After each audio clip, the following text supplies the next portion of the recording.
Welcome again to Konich-Yeehaw, presented by Last Choice Network. This is going to be our series on One Piece. We're going to do an in-depth analysis of the characters, the story arcs, and everything else. I'm joined here by Ricky. Is it okay if I call you Ricky? Yeah. Yeah, by all means, please. All right. I I'm normally your host, Master of Shadows or Taylor, however most people refer to me on here. And so the first thing I really want to dive into is your Straw Hats. So you have Luffy, Sanji, Zorro, Usopp, Nami, Chopper. You also have Brook. You have your Frankie. Just Nico recently added Robin.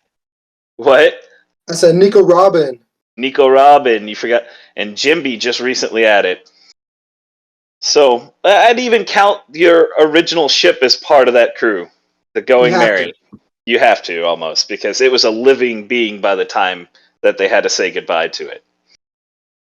And so really I want to get into with like let's talk some about Luffy and like how he kind of portrays and how his growth through the story. So Luffy is your real big free-spirited character. He does what he wants when he wants. So his like big thing is like he is free spirit. That's his whole character arc. Whatever he wants to do is free spirit. And I was really wanting to get how you kind of felt about like Luffy himself. I mean, truth be told, as you mentioned, he was definitely a free spirit character. His primary goal is obviously to be, the king of pirates. And there's really just one way of being able to get there. You got to do what you want, when you want, and really how you want it. Yeah. So he's really had this really neat arc where he started in the beginning as just this kid that was on an island in the East Blue that you get a little backstory about him, but they've really built up that backstory more and more by introducing little bits and pieces to the story. Like, hey, Porch, I can't say his name right now. Ace was a part of his family, and Sabo was a part of his family. Like they're all there together, and they keep going back and just adding little bits and here and there to kind of really drive home this brotherly love that he had for Ace and Sabo. And on top of that, you get to see some of Garp, like here and there, little bits and pieces, how Grandpa raised him and tried to bring him up as a strong Navy man, and it really kind of backfired on him because now he's this powerful pirate taking on some of the baddest people out there right now. On top of that, you also get to see his arc on his powers really developing with the Gum Gum Noi or the Gum Gum Fruit. Yeah, the Gundam Fruit. Yeah, so and like what is like your best arc you think for Luffy that you would really think would bring it home to people on his character? Oh gosh. Um, it's weird. They really brought it up in multiple arcs, but they showed just like I remember a specific episode really where they're trying to exchange sake and really showing how they all grow up. You really got to see how Sabo became a brotherhood with Luffy and Ace. So it was really during that time. I think it was a couple different episodes. I don't know if it was a full arc, but just seeing how they developed as brothers, how they all really had that free spirit. And it wasn't even for, 10 plus years. I think it was they only grew up for a number of, 2 to 3, 4 years and truly developed that brotherhood. Yeah, that actually the part I think you're referring to is during the Dressrosa arc when they first introduced Sabo. Because I Yes, just yes. since I'm rewatching it, I just got through that and I just got back to Whole Cake Island with Big Mom and Sanji and the All right. Irma 66 and all them. Like I really just got back through that, so I just watched that part, so it's fresh here. Rewatching, man, that's a tough one. Yeah, well, It's an I easy watched. watch, but it's definitely a tough one. So the funny thing is, I watched up till like episode like 350 the first time, kind of got out of it, and then I came back, and I've been rewatching ever since. I've almost caught back up to the show again. I'm like 763 now, I think it is. Oh, wow. So You I'm know, almost back to it. I watched a lot of anime, and I love watching them from start to finish. And when I finally just started One Piece, it was just a non-stop roller coaster. I mean, you got to see all the character development, you got to see all the additions of his crew, up until the latest Jinbe. I mean, so truly just being able to see all of that happen all at once. It was just incredible. Yeah, and I think the next big character we can really talk about, because he's kind of had a full arc now, because after what happened to him with Whole Cake Island, is Sanji, with Yes. him and Pudding supposedly having to get married, his family probably going to die at the hands of Big Mom. Like, you really get to see his character arc, which you kind of later on you're going to get to see a little bit more, because where it's at in the manga, you're going to see a little bit more of Zoro's character arc develop on the island where they're at with Kaido right now. But and like the speculation on that too is that you're going to see some more of Usopp's when they get to Ebath, or the Island of Giants. You're going to see, and there's That some makes a lot of sense. speculations I'll make when we get to actually talking about Usopp.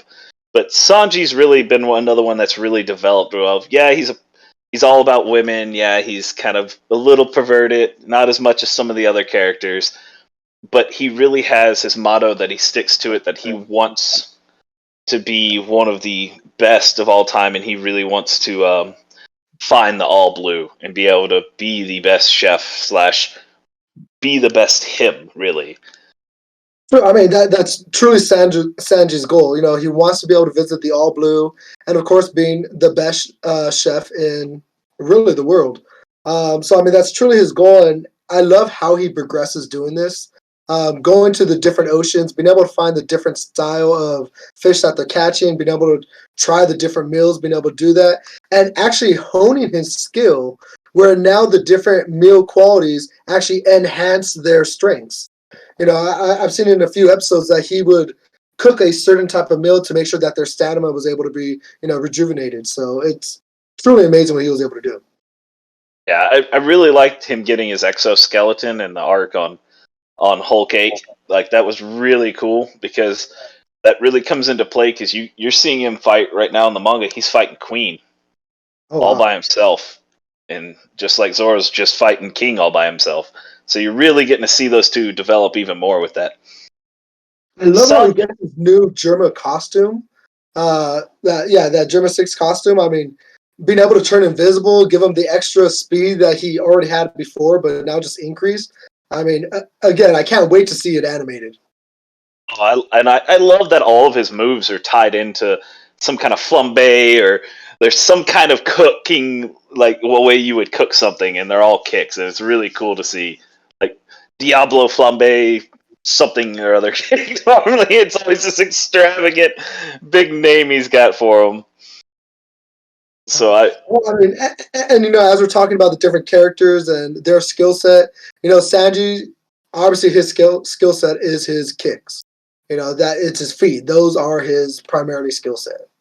Oh yeah, he's definitely a driving force, and he's one of the bigger driving forces right now for the group, especially after what happened on Whole Cake.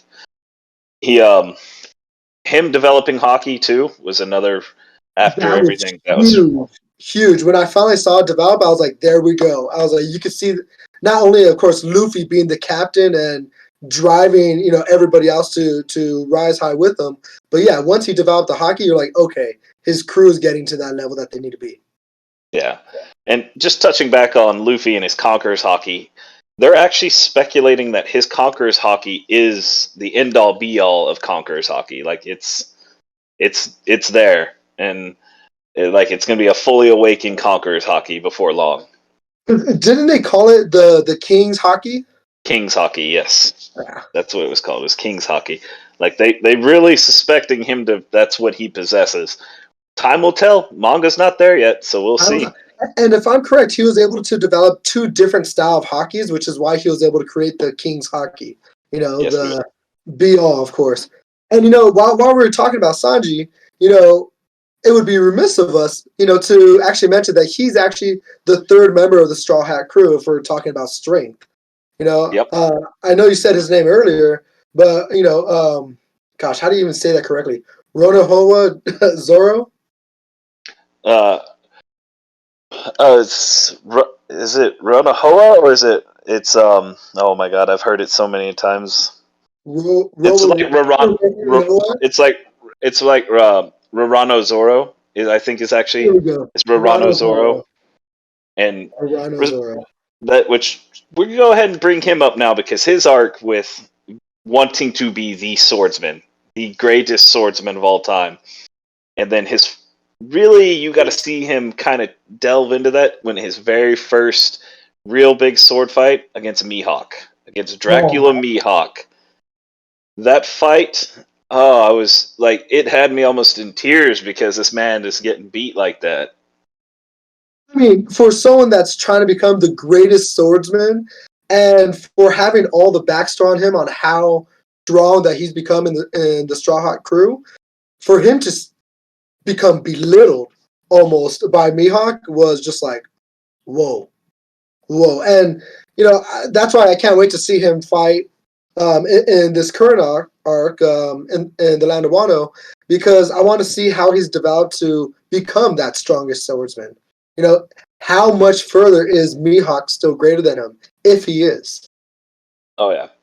And real quick, just side note, if we didn't say it, there might be some spoilers for people that aren't cut up yet, especially if you haven't been reading the manga. I forgot to throw that out at the beginning, but spoiler alert, here we go. And truth be told, I have seen, again, every single episode of One Piece. I haven't quite read the manga because I love to see it animated. That's my biggest thing. I love to see it animated. I did the same thing with Naruto. I got to a certain point in it, caught up to it, and I surpassed it with the manga, and I was like, oh, well, I messed up because now I know everything.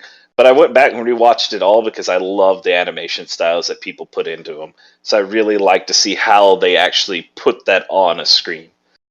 Let me tell you, Naruto is actually how I got into One Piece. That is a whole nother chapter and can of worms that we could open on another episode.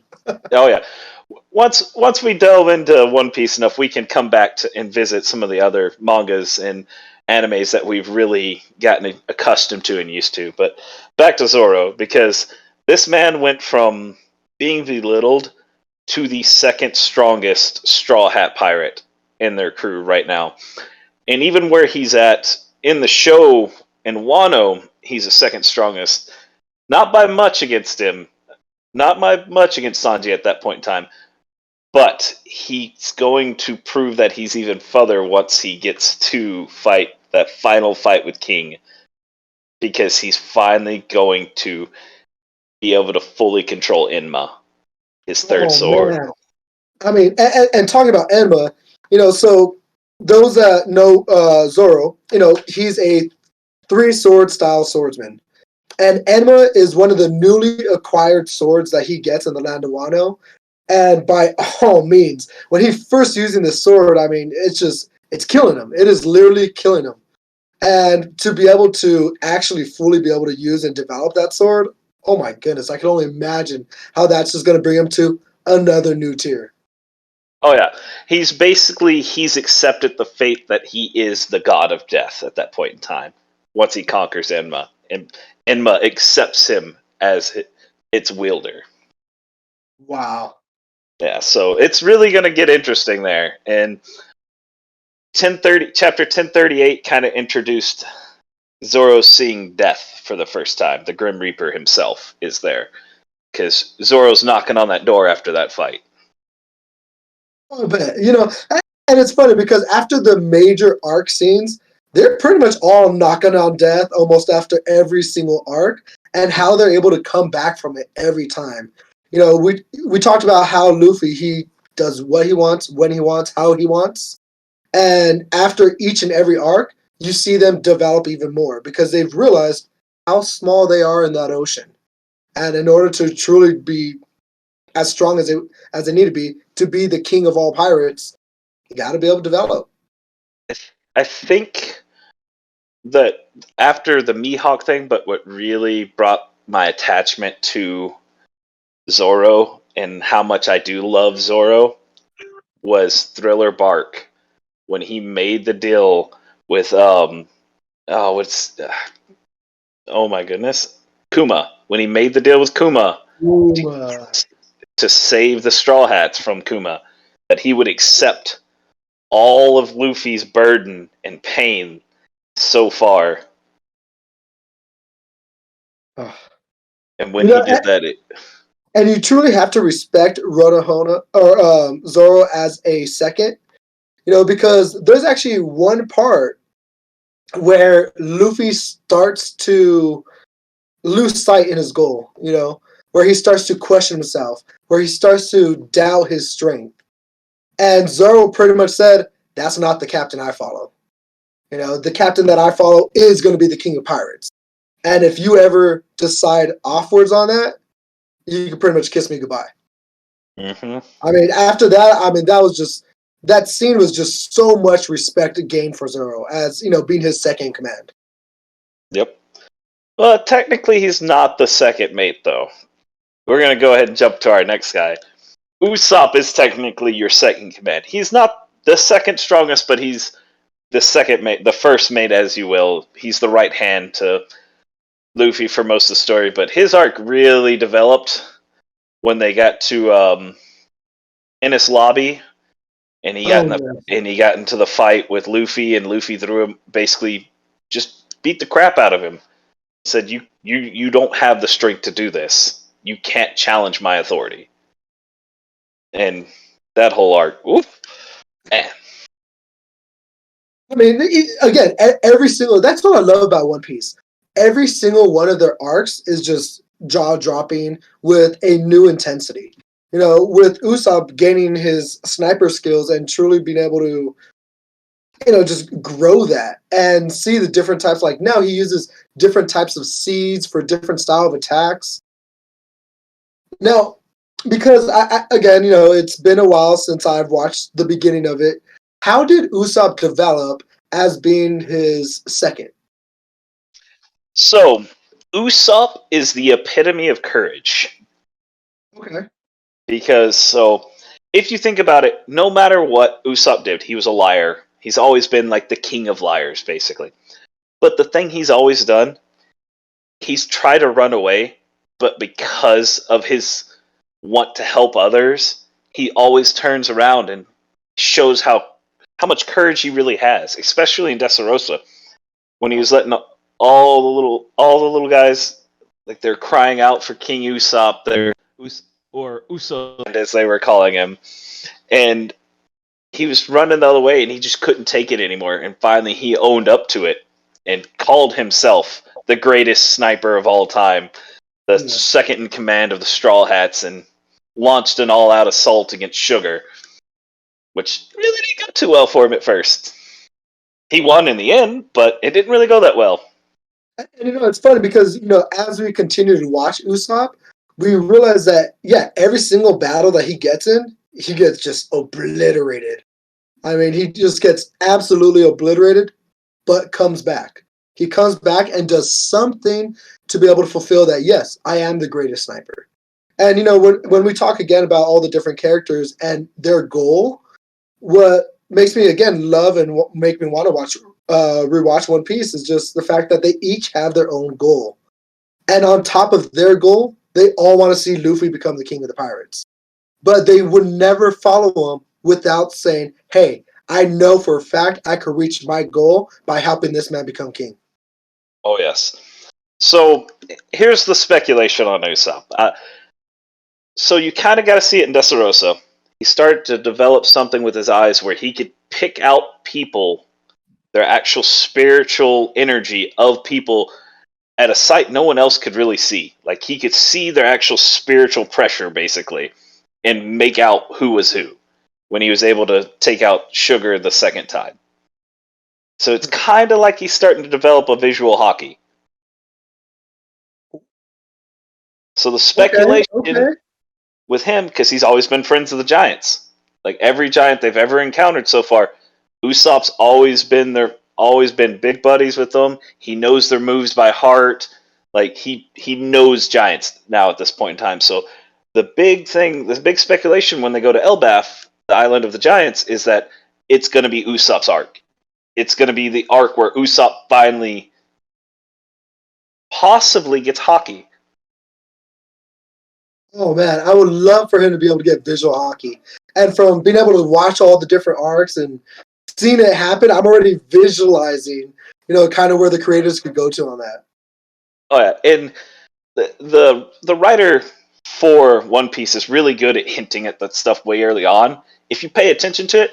But like, if you watch it for the first time and you're like, you kind of see it as it is, but then you go back and rewatch it and you realize he's been tying stuff into the entire show all the way through, just like Blackbeard's pirates being at crucial points in time where the Straw Hats have to travel through. Right. Like with Raleigh being placed on what is it? Is it Maryfold? Maryfold Island? Yeah, Yeah. Marineford? So Raleigh was literally waiting to meet Luffy. This whole time, he's been waiting at Maryfold to meet Luffy. Because as when Luffy gets there, he's like, I've been waiting for a long time to meet you, Straw Hat Luffy. Like, he's been sitting there waiting. And, it's way back now that I can't remember it. The arc with the giant whale, the other Blackbeard pirate that was waiting Blue there. Lagoon. Yes, yeah. So that, there again, another Blackbeard pirate waiting for that next group to try to go after the One Piece. They're kind of setting it up, so I think we're going to see more of them as the story goes on too. You might see another one at Elbaf. We don't know. I mean, if you just consider the current arc, the Land of Wano. Oh my God, I'm having a brain fart right now. Odin. Yes. Yeah. Again, coming from the Blackbeard Pirates, so it's being able to see them as it continues going throughout. I can only imagine that now that they're in the second half of the development, that there got to be more Blackbeard Pirates coming along.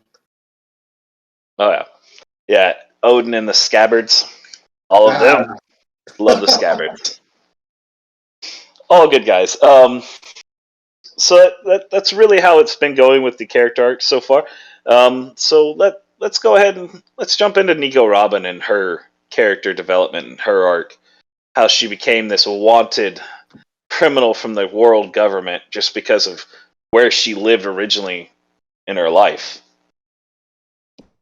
Okay. And who was after her? It was a one type of the world government. C9. There we go. And how that they just so when we look at Nico Robin and again the other characters of the Straw Hats, they have all needed something from Luffy at one point in time to be able to kind of break away of their old habits of where they used to live, and for Nico Robin to finally cry out and say, yes, Luffy, I actually want your help. Please help me. That just completely turned things around. Officially, at that point, she was now a Straw Hat. And that was with the first breakthrough with Usopp at Enies Lobby when she was captured. And she saw how hard they were trying to save her, even though she didn't really want to be saved at that moment in time. Oh, she definitely did not want to be saved. And I believe she also has a devil fruit, the flower fruit, if I'm correct. Yeah, I don't remember the Japanese name for that one, but yes. Oh gosh, if we're starting to talk Japanese names, I mean, I'm way over my the only one I really remember is the Gumma Gumma no I. It's so simple. It's the easiest one to remember for the gum gum fruit. Gum fruit. No, and it's weird that they actually come out with the flower fruit because from what it does, like its powers of what it gives Nico Robin, I don't understand flower. I mean, you're able to create extra extensions of your arms, legs, and I want to see how it develops because she's already to be able to create like a massive, 50-foot story leg. And I'm wondering if she's ever going to be able to actually clone herself to be able to make a giant Nico Robin. Well, I also want to see if she's going to tap hard into hockey with the rest of the crew. That would be interesting because I've noticed that she's gotten really into her devil fruit power. So I could see, because I can't really see a hockey that she would actually use, but what I could see is more her advancing her devil fruit power. So with every devil fruit, you're able to get that secondary charge or I don't know, what do they call it? The second form? The Awakening. It's The actually the awakening. Awakening Awakening. because that's one of like the big things of oh my goodness, one of the real big reason they wanted Law on Dressrosa is because of Yeah. his awakening and what it could do. That's why Doflamingo wanted him so bad. Well, gosh, Doflamingo's awakening was just intense. When they first introducing that, hey, there's a second awakening. I mean, Doflamingo was what he was pretty much able to transfer the entire island into strings. And then Kodoman Hockey. Yeah, and then Kodoman Hockey, like when you just imagine these type of powers, being able to turn an entire island into string, and for then Luffy and Law to be able to defeat that was just again incredible. So thank y'all again for joining us for Konich-Yeehaw. I am Master of Shadows. This is Ricky. It's been great having y'all out. Please check us out on all your major podcasting platforms. We are on all of them now. If you would like to see the video, we are on the Last Choice Network on YouTube. And all of your podcasting platforms, we are on Last Choice Network. And again, we are Konich-Yeehaw. All right, everyone.